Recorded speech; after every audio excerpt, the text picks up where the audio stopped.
Jen Langdon from the National Cryptologic Foundation. I'm here with my colleague, Christine Harding. Today, we wanted to have a chat about concerning Safer Internet Day. So Christine and I will be here moderating the chat and passing along any questions you have. We are speaking with the wonderful Charissa Kim from K-12 CyberTalk, and she is going to give us some practical ways to be better and safer on the web. Just to introduce her real quick, she started doing cyber in 9th grade. She specialized in Windows, Cisco networking. She's co-founded Cyber Youth Tech, and she is curriculum director at AI Hacks, or has worked at there, sorry. She's had some first and seconds in Cyber Patriot Nationals, which, I mean, nothing to shake your head over. Google internship and K-12 student lead director and producer. So she has lots of accolades. She has lots of experience here to talk to you about being safe on the internet. Hello, Charissa. Hi, everyone. Thank you so much, Jenna, for introducing me. Do you mind if I could share my screen? Go for it. All right. Thank you so much. My name is Charissa Kim, and I'm the student lead for K-12 CyberTalk. And thank you so much for having me on here. It's an honor to present here and talk to all of you guys for Safer Internet Day. Here's a brief overview of what we'll be talking about. And Jennifer has already introduced me, but just quick fun facts. I have actually started cybersecurity ever since I was a freshman in high school, and I did not know anything about technology at that time. I didn't even know how to use the internet properly until I attended the cybersecurity camp, which was like something related to Cyber Patriot. And my start with cybersecurity was definitely an interesting experience, especially since I learned how easy it was to find vulnerabilities.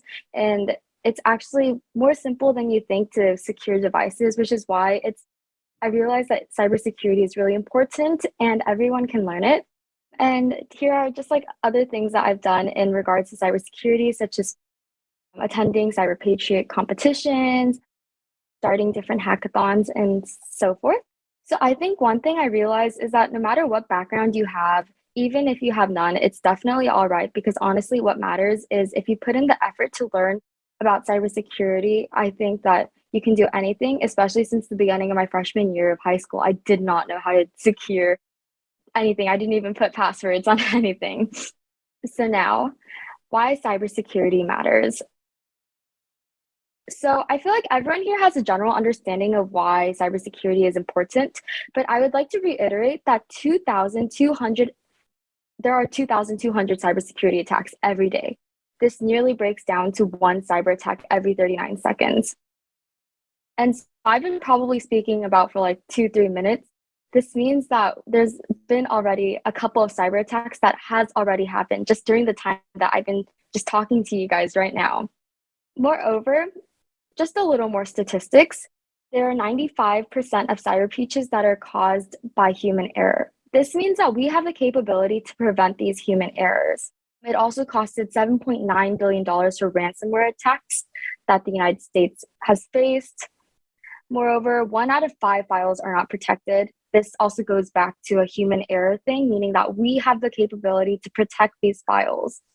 And 81% of organizations were affected by cybercrime. Now, 81%, that's quite a lot. So much money and time, effort is being put into cybersecurity. And cybersecurity is a growing field. So more people definitely need to be aware of how to protect themselves on the internet.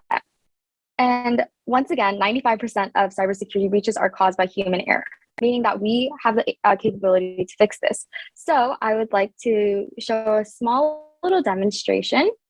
1 second. And there's this website called How Secure Is My Password? So password protection is very important, especially since passwords are essential when you're protecting your online identity and safeguarding personal information. And so here is a website that shows you how secure your password is, which is pretty cool. And I would suggest you not putting your actual password just in case, but let's put in like a very simple password. A very common password that a lot of people has had as their password is just password itself, like password. Let me type in password. your password would be cracked instantly. There are so many ways hackers have gotten around with just inputting different numbers and information, meaning that your password could be cracked right now, which is why don't have your password as password. Some examples of strong passwords contain long, complex numbers and symbols. You want to make sure that your passwords are hard to guess, but somewhat easy for you to remember, just so you could remember it and not forget. Normally, passwords that are very secure normally have over 14 to 16 characters, and they include numbers, symbols, capitalized letters, and so forth. Those are the requirements of a strong password. So now, just a random password that I will just come up on the spot is, maybe I'll do capital like C for my name, and then like I will do Berkeley, BERK for my school, and then I will do some random numbers that I will remember, and including some symbols, and back to some letters that I will have, such as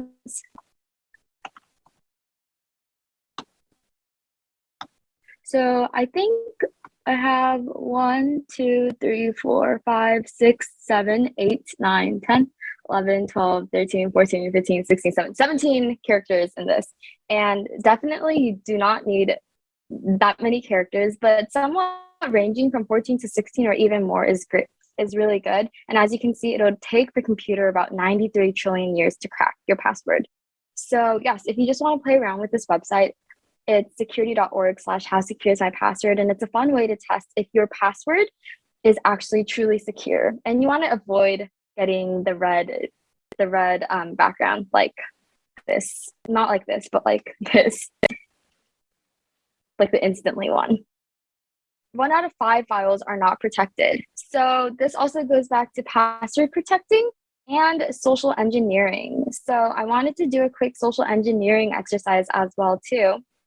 So one type of social engineering attack is phishing. And phishing is a social engineering attack intended to steal user data, such as login credentials, passwords, credit card numbers, and many more. Phishing attacks will occur when an attacker is pretending to be someone who is trusted, and they trick the victim into opening an email or some sorts of message. So here's a quick phishing activity. And so it says a fisher has been up to no good and he has released fishes into the sea. Your mission is to catch each type of fish to learn more about it. Along the way, you will collect clues, then use your expertise to determine who the fisher is. So to begin, enter your name below. So this activity is like a really great way to learn more about the different types of phishing attacks. And so you can choose like different backgrounds. So I'm just going to choose the trench. And so, as you know, phishing emails and text messages may say that they have noticed some suspicious activity or login attempts, or claim that there's a problem with your account and says you must confirm personal information. So what they normally do is they include a fake invoice and they want you to click on a link to make a payment and say that you're eligible to register for some sort of like government refund or some coupon or free stuff. And that's how they trick you into getting your personal information. So I will click on this one. So it says you found a clue. And so also social media, so here's one example that shows how phishing works. It says that social media offers a number of ways for criminals to trick people using such as fake URLs, spoofing websites, posts, and tweets, and persuading people to divulge sensitive information or download malware through instant messaging. So this is angler phishing, which is the practice of masquerading as a customer service account on social media, hoping to reach a disgruntled consumer, trying to lure them into handing over access to personal data or account credentials. So now, in order to prevent yourself from angler phishing attacks in particular, you should make sure that you know you have your social media account and have a very strong password. So going back to secure your password, that's like a really great way to test yourself if you do have a secure password. And make sure to change your passwords here and there a couple of times, like maybe once a year or 2 times a year, and monitor for any fraudulent accounts. You can play around with this website. I'll also have this website linked down below with the Google Slides. And It's just a great way to introduce yourself, to learn more about the different phishing and fraudulent attacks. There's lots of ways to protect yourself from phishing attacks. Some ways include using security softwares or protecting your phones by setting software to update automatically. Another way to protect your account is using multi-factor authentication. So I know a lot of social media accounts have been sort of using multi-factor authentication just to make sure that they have the right person using the account and having access. Also, protect your data by backing it up. So yeah, play around with this, and there's like different types of phishing attacks you can see, and you can play around with this. This one's spear phishing, and these phishers customize their attacks emails with the target name and position and company and work phone number. So they act as like a company, and their main goal or objective is to trick the victim into clicking on malicious URL or an email attachment to receive their personal data. So once again, in order to prevent this, you would try to make sure that you don't click on random links, and you have your data updated just in case you won't get any ransomware or any malicious URLs and so forth. So your final way of protecting yourself is actually K-12 CyberTalk. So this is where this comes in. And below is the website if you want to check it out. So I just wanted to sort of talk about the initiative of how it started. It started with some dedicated professors and an NSA grant, and they wanted to provide a welcoming environment for K-12 students, meaning that any of you guys could watch these shows and learn and explore cybersecurity and its many different career options and opportunities. So they decided on a webcast. So now, what is it? It's essentially a group of a high school team across the nation from different states, which produce webcast shows, blog posts that increase awareness about the need for cybersecurity, while also encouraging young people to pursue careers in that cybersecurity field. We also try to make sure to provide students with the resources they need to start or continue cybersecurity as well too. And moreover, we try to create a network of people who are all interested in cybersecurity. And we also try to increase the participation in cybersecurity competitions as well too. So each show has 4 segments, which includes the Cyber Bites, which is similar to like a news segment. We also have the Tech Corner, where somebody from our team would sort of have like a hands-on demonstration and provide resources where you can try it out yourself. So something like that phishing attack I showed you guys, that phishing example is something that a Tech Corner would sort of go over. We also have the interview segment where we have a guest interview, and we interview someone from the cybersecurity field, so you can sort of learn more about the different backgrounds and career options that the cybersecurity field gives out. And we also have the opportunity segment, which sort of explains different competitions, current scholarships, and many cyber-related opportunities for you to try out. So this overall webcast is a very great opportunity for students to just dive themselves in and learn more about. We wrapped up the first season a couple months ago, and we're just starting out with the second season. So I will have the website linked below if you want to check out more information and watch it out. This is what the website would look like. We have blog posts that correlate with our shows, along with resources and opportunities as many more. And I think that if you're truly interested in growing your passion and learning more about cybersecurity, the main benefit of this resource is that there's so many learning resources you can use and so many opportunities that we have listed that this website will only just make you flourish and learn more. So now, what can you do? Here are some 3 main takebacks that I hope you guys can have.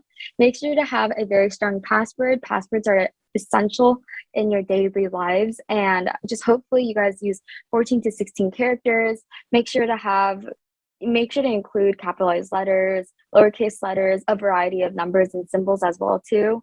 Make sure to protect yourself from phishing attacks, and some of those ways is including updating your system regularly, having your data backed up, using multi-factor authentication, and also installing like a secure software as well too.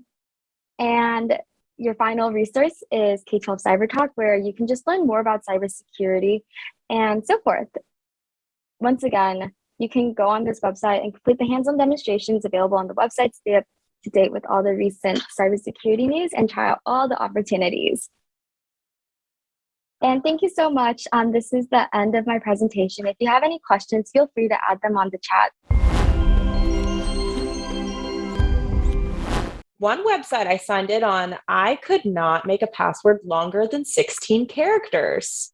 What is up with that? Have you ever had that situation before? What can you do? Because as you just demonstrated, more than 16 characters is ideal. So that's actually quite interesting. Am I allowed to know what website it was for? Just out of curiosity. I think it was Safe Sport, which I think actually a lot of our people here might use, if you're into sports and things and signing up or going to tournaments and stuff. I think they use that as well.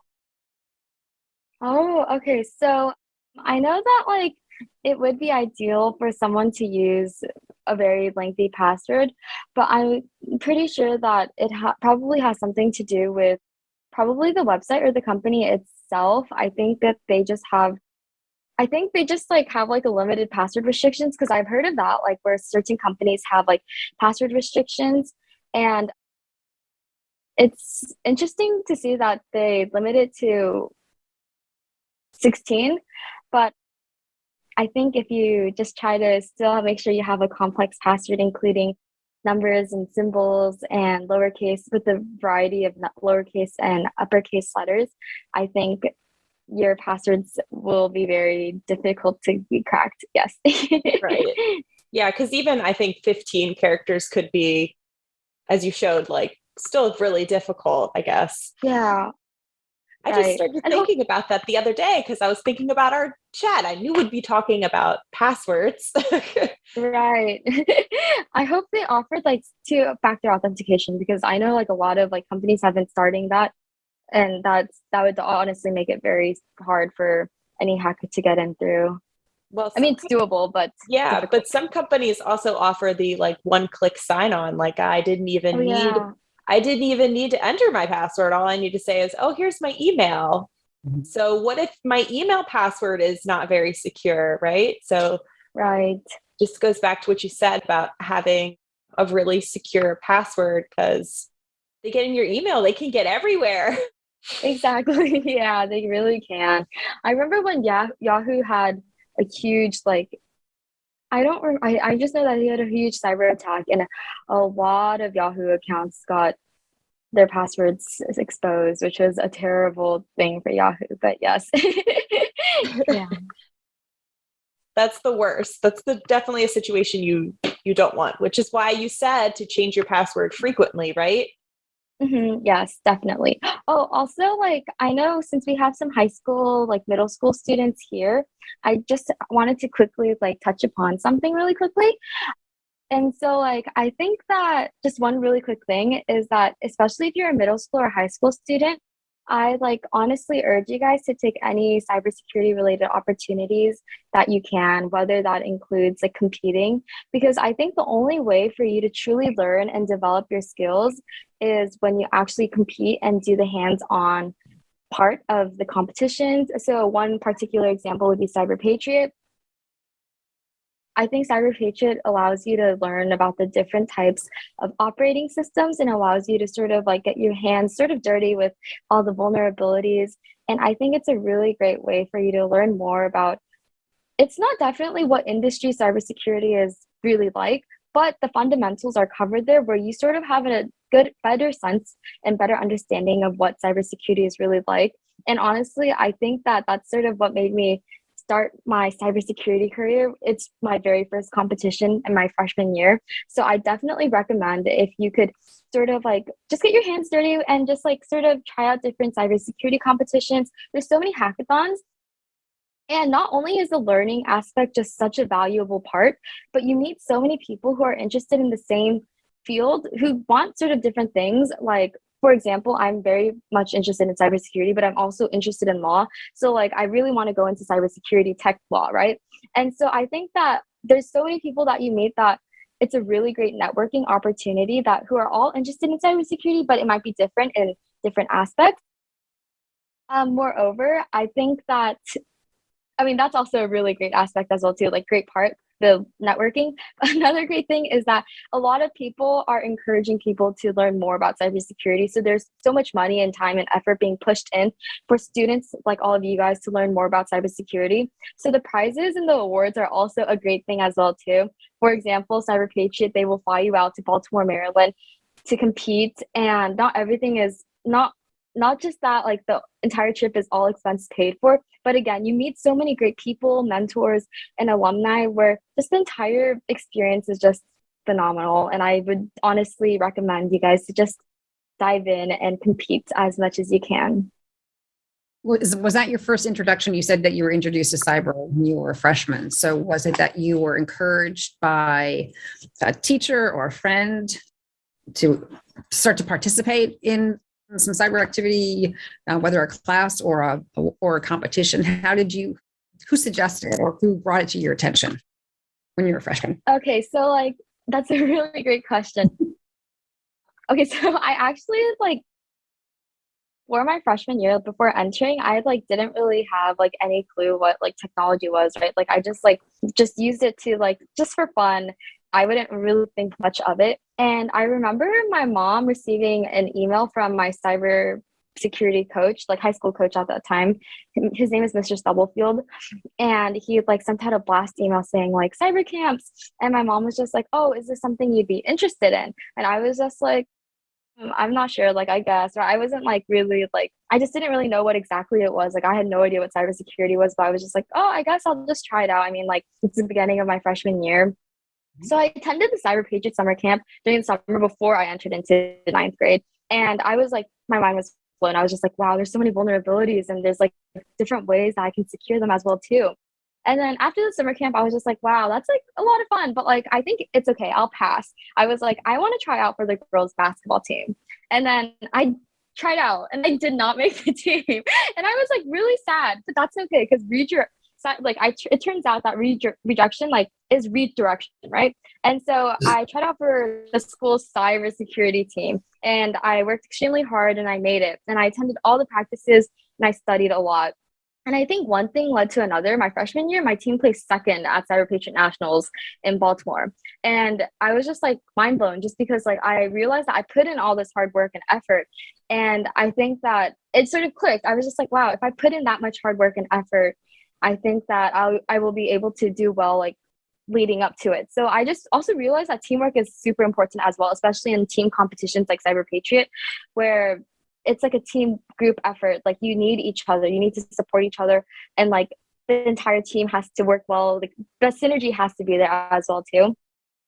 And so I think that sort of pushed me to work even harder, just thinking like, wow, like I like was terrible. I didn't even know what password security was even a thing. Like I didn't know anything in the beginning of my freshman year, but after working hard, like second place at nationals was just like, wow, like I think if I just do a little bit better, our team can place first. And actually that's what happened. Sophomore year, my team placed first at nationals. And so I think like one thing I realized is that the more opportunities I take that's related to cybersecurity, more doors opened up for me, which is why I highly encourage everyone out there just to compete and just like do anything cybersecurity related as they can. Oh, which is also why like I like recommend K-12 CyberTalk again, because like we have an opportunity segment where we list out all the opportunities that are upcoming. So we have different scholarships listed out and different like competitions that you can just try out. And we have all the deadlines and due dates. So like it's just, I think it's a really great site for people to just like check out. Yeah. What if I'm interested in cybersecurity, right? And maybe I don't know that many people that are interested in cybersecurity, but I want to play on a team. How do I like get some random people to just be on my team? You know, like I really just want to, you know, do you know any ways? That's a great question. I think unfortunately,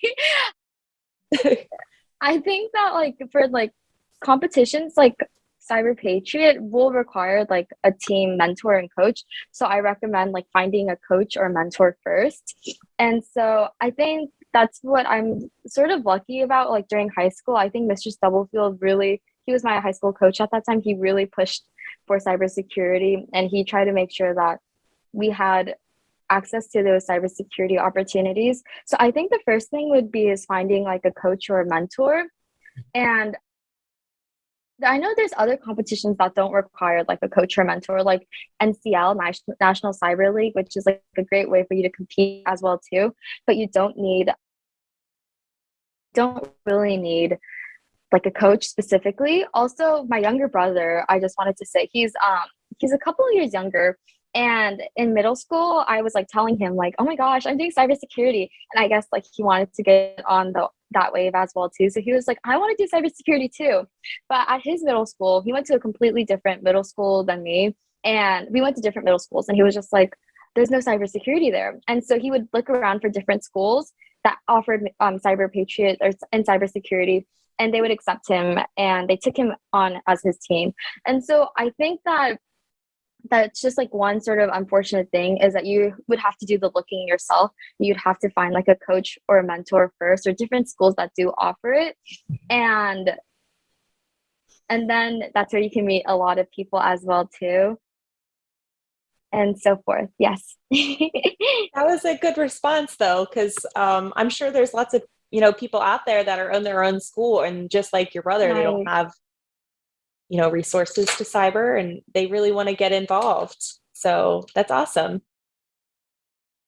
I agree.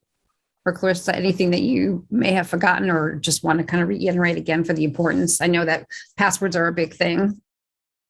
Anything else too that, and getting involved, just being exposed to cybersecurity. Is there any other final message that you want to give to our audience? Okay, I think I will like to say a quick thing really quickly. Just really quickly, once again, I think that make sure to have a secure password, since passwords are literally everywhere. And there's many ways to prevent yourself from phishing attacks and social engineering. And phishing isn't the only social engineering attack. There's definitely more. So I wish I could cover it all, but that means I would probably be presenting for like more than 10 hours. And I really don't want to bore you guys with that. And so, yeah. And also, since this is like a high school, middle school crowd, I would just recommend all of you guys take all the opportunities you can. I think that's what I told my brother too. I told him like, when you're in high school, try to take as many opportunities, since this is like your only time for you to grow. There's definitely a lot of time in college, but like, I think it's really cool that once you figure out what you really want to do during high school, and it's okay if you completely don't have any idea what you want to do in high school, but like, it's like easier for you to sort of navigate through when you go to college, and you just sort of know what you want to do. And I think that's like a really great way. And the different opportunities allow you to sort of like learn more in a different perspective as well too, which I think is really valuable, especially since a lot of people, like, I think cybersecurity is like very less, like not as known, which is why we have like things like Safer Internet Day to sort of promote cybersecurity awareness, right? And so if you're just starting out right now, you're getting ahead of the game, like right now. Like there's so many people that are starting way later, but just try it out right now and maybe you'll like it. And if you don't, like that's completely fine. But I think it's better to just take all the opportunities as you can. So yeah, so that would be my final message. Oh, thank you so much, CyberTalk. Sorry. Yes. Thank you, Charissa. We always appreciate when you're able to join us. Thank you, everyone, for joining us today, and we'll see you on our next Cyber Chat. Thank you. Everyone.